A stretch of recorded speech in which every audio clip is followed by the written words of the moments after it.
Friends ನಮಸ್ಕಾರ, ಹೇಗಿದ್ದೀರಾ? ನಾನು ಚೆನ್ನಾಗಿದ್ದೀನಿ. ನೀವು ಹೇಗಿದ್ದೀರಾ?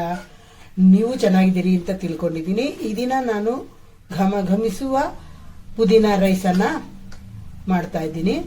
ಅದು ಹೇಗೆ ಮಾಡಬೇಕು, ಅದಕ್ಕೆ ಏನೇನು ಪದಾರ್ಥ ಹಾಕಬೇಕು ಅಂತ ನೋಡ್ಕೊಂಡು ಬರೋಣ. ವೆಲ್ಕಮ್ ಟು ಇಂದುಮತಿ ಕುಕಿಂಗ್ ಚಾನಲ್ಗೆ ಸ್ವಾಗತ ಸುಸ್ವಾಗತ. ಇವಾಗ ಮಿಕ್ಸಿ ಜಾರ್ ತಗೊಂಡಿದ್ದೀನಿ. ಮಿಕ್ಸಿ ಜಾರ್ಗೆ ಒಂದು 7-8 ಬೆಳ್ಳುಳ್ಳಿ ಮತ್ತು ಒಂದು ಅರ್ಧ ಇಂಚಿನಷ್ಟು ಶುಂಠಿ, 3 ಹಸಿಮೆಣಸಿನ್ಕಾಯಿ ಮತ್ತು ಪುದೀನ ಸೊಪ್ಪು ಒಂದು ಸ್ವಲ್ಪ ಒಬ್ಬರಿಗೆ ಮಾಡೋದ್ರಿಂದ ಒಂದು ಸ್ವಲ್ಪ ಹಾಕಿದ್ದೀನಿ. ನೀವು ನೋಡಿಕೊಂಡು ಮಾಡ್ಕೊಳ್ಳಿ, ಎಷ್ಟು ಜನಕ್ಕೆ ಮಾಡ್ತೀರಾ ಅಷ್ಟು ನೋಡ್ಕೊಂಡು ಅಳತೆಗೆ ತಗೊಂಡೆ ಮಾಡ್ಕೊಳ್ಳಿ.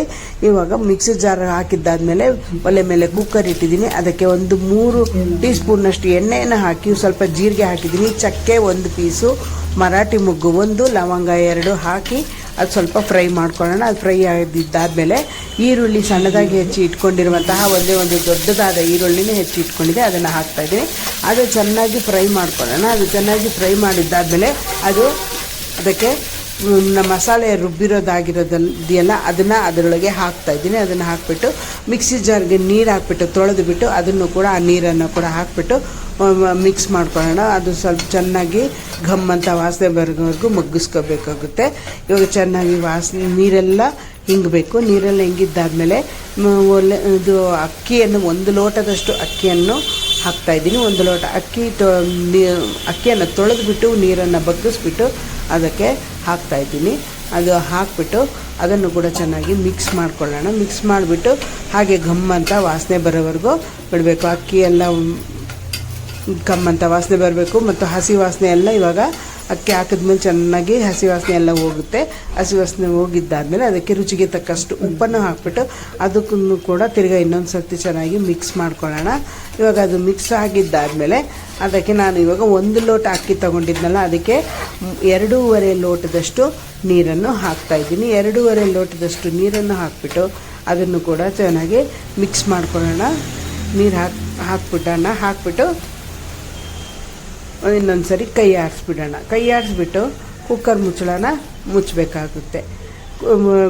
ಇವಾಗ ಕುಕ್ಕರ್ ಮುಚ್ಚಳನ ಮುಚ್ಚಿ ವಿಜಲ್ ಹಾಕಿದ್ದೀನಿ. 3 ವಿಜಲ್ ಕೂಗ್ತಾ ಇದೆ. ಇವಾಗ 3 ವಿಜಲ್ ಕೂಗಿದ್ದಾದಮೇಲೆ ಒಲೆಯನ್ನು ಆರಿಸ್ಬಿಡೋಣ. ಒಲೆ ಆರಿಸ್ಬಿಟ್ಟು ಅದು ತಣ್ಣಗಾಗೋದಕ್ಕೆ ಬಿಡಬೇಕಾಗುತ್ತೆ. ತಣ್ಣಗಾಗಿದ್ದಾದಮೇಲೆ ಅದನ್ನು ತೆಗೆದು ನೋಡೋಣ. ಇವಾಗ ತಣ್ಣಗಾಗಿದೆ, ಅದು ತೆಗೆದು ನೋಡ್ತಾ ಇದ್ದೀನಿ ಅದು ಹೇಗೆ ಬೆಂದಿದೆ ಅಂತ ನೋಡೋಣ. ಸೂಪರಾಗಿ ಬೆಂದಿದೆ. ಇವಾಗ ಅದನ್ನು ಮಿಕ್ಸ್ ಮಾಡ್ಕೊಳ್ಳೋಣ, ಅದು ಹೇಗೆ ಬೆಂದಿದೆ ಅಂತ ನೋಡೋಣ. ನೋಡಿ ಇವಾಗ ಕಲರ್ಫುಲ್ಲಾಗಿ ಪುದೀನ ರೈಸ್ ಹೇಗೆ ಬೆಂದಿದೆ, ಉದುರಾಗಿ ತುಂಬಾ ಚೆನ್ನಾಗಿ ಘಮಿಸುವ ಪುದೀನ ರೈಸ್ ರೆಡಿ. ಈಗ ನಾವು ಪುದೀನ ರೈಸ್ನ ಸರ್ವ್ ಮಾಡೋಣ. ಈಗ ಪುದೀನ ರೈಸ್ ಸರ್ವ್ ಮಾಡ್ತಾ ಇದ್ದೀನಿ. ಈ ಪುದೀನ ರೈಸ್ಗೆ ನೀವು ರಾಯ್ತ ಕೂಡ ಮಾಡ್ಕೋಬಹುದು, ಆದರೆ ನಾನು ರಾಯ್ತ ಮಾಡಿಲ್ಲ. ಸೌತೆಕಾಯಿ ನೆಂಚ್ಕೊಳ್ಳೋಕ್ಕೆ ಇಟ್ಕೊಂಡಿದ್ದೀನಿ. ರಾಯ್ತ ತುಂಬಾ ಚೆನ್ನಾಗಿರುತ್ತೆ, ಟೇಸ್ಟಿಯಾಗಿರುತ್ತೆ. ಪುದೀನ ರೈಸ್ ರೆಡಿ. ಈ ವಿಡಿಯೋ ನಿಮಗೆ ಇಷ್ಟ ಆದಲ್ಲಿ ಲೈಕ್ ಮಾಡಿ, ಶೇರ್ ಮಾಡಿ, ಕಮೆಂಟ್ ಮಾಡಿ. ಈ ವಿಡಿಯೋ ನೋಡಿದ್ದಕ್ಕಾಗಿ ತುಂಬ ಧನ್ಯವಾದಗಳು.